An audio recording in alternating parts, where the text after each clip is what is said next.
Mettez-vous en position pour débloquer en vous l'esprit créatif. La personne qui espère un changement en 2026 sans aucunement modifier ses conditions est juste un plaisantin.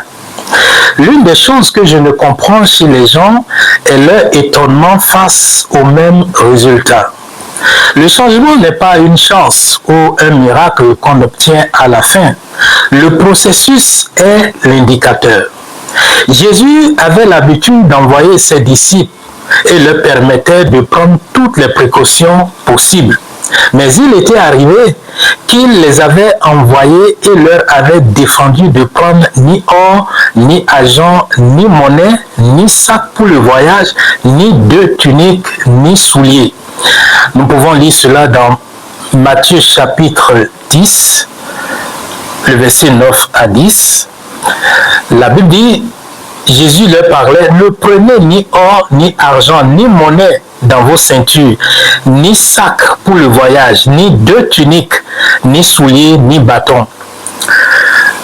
Imaginez la différence que ferait cette mission des disciples par rapport aux autres.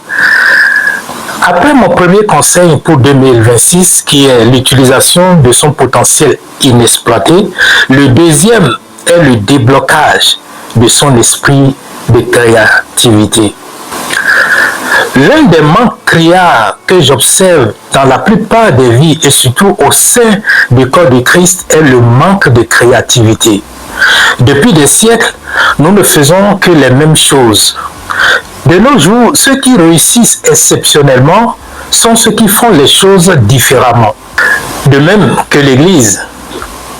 L'un de vos grands besoins en 2026 est la créativité. La créativité fera bouger votre vie et vos résultats. Et sachez que les circonstances gênantes, désagréables, difficiles sont des sources du développement de l'esprit créatif. Toute situation qui vous amène à réfléchir peut développer votre créativité. Les disciples étaient habitués à aller en mission avec tout le nécessaire. Mais il était arrivé que Jésus les avait envoyés sans rien du tout. Ce jour-là, les disciples auraient affaire avec l'esprit créatif. Le confort est le grand ennemi de la créativité. Votre petit succès, votre salaire, votre économie peuvent être le blocage de votre esprit créatif. Un capitaine avec son équipe avait traversé un grand fleuve avec un bateau pour aller en guerre contre une armée dont le nombre de soldats était largement supérieur au sien.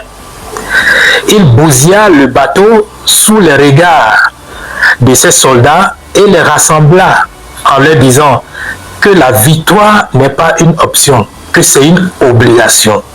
Ce jour-là, ses disciples avaient combattu avec beaucoup plus de créativité et de nouvelles techniques.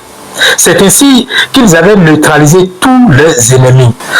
Il y a certaines victoires, il y a certaines richesses ou certains succès que vous ne pouvez jamais avoir si vous ne bousillez votre bateau.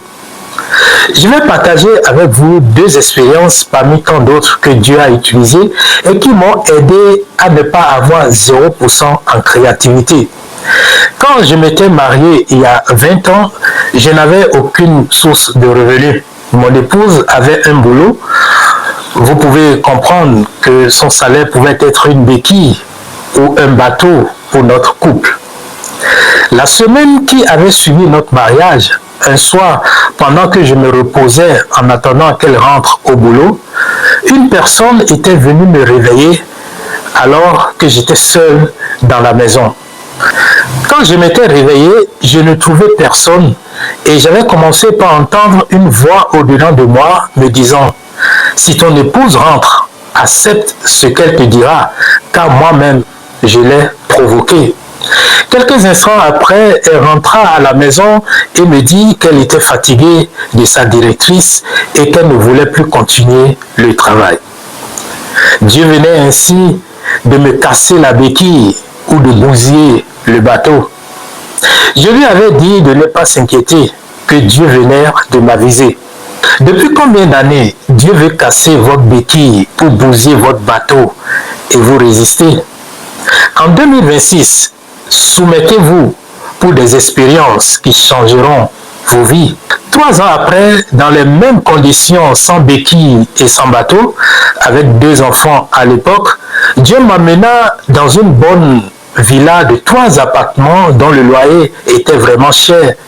Et il me dit clairement, si tu ne peux développer la foi pour prendre un de ces appartements, alors tu ne pourras accomplir l'œuvre pour laquelle je t'ai appelé. Waouh! La grâce divine nous l'avait fait prendre à l'époque.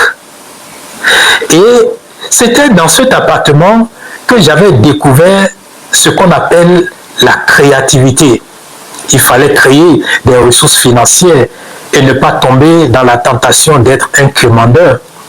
Ce n'était pas facile, mais c'était glorieux.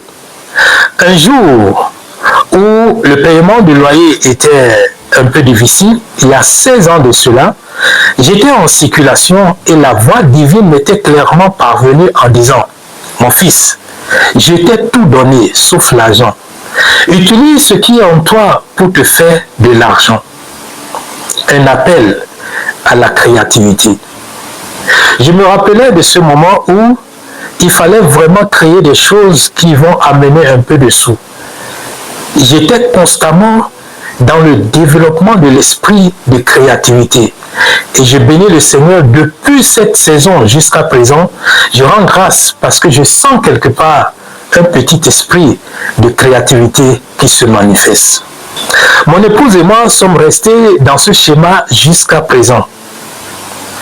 Vous savez, rien d'autre au monde ne pourra me faire avoir cette grâce dont je jouis. Mon épouse et moi sommes restés dans ce même schéma jusqu'à présent. Et en toute humilité, je peux affirmer que rien au monde ne pourra me faire avoir cette grâce que j'ai reçue durant tout ce temps où je me suis soumis à l'instruction de Dieu que mes béquilles soient cassées et que mes bateaux soient bousillés. Et durant tout ce temps de formation divine, je crois qu'aujourd'hui, nous avons vraiment tout ce qu'il faut pour se faire vraiment beaucoup d'argent, sans compter sur les dîmes et les offrandes. En 2026, je vous conseille de casser vos petites béquilles et de bousiller vos petits bateaux avec lesquels vous continuez toujours de vous plaindre dans la vie. Osez commencer par vivre sur la corde raide afin de réveiller le génie créatif qui est en vous. Dans la vie, j'ai compris que c'est difficile de refuser l'ordinaire, surtout quand vous avez des responsabilités. Mais si vous arrivez à le faire, vous aurez à la place de l'ordinaire l'extraordinaire.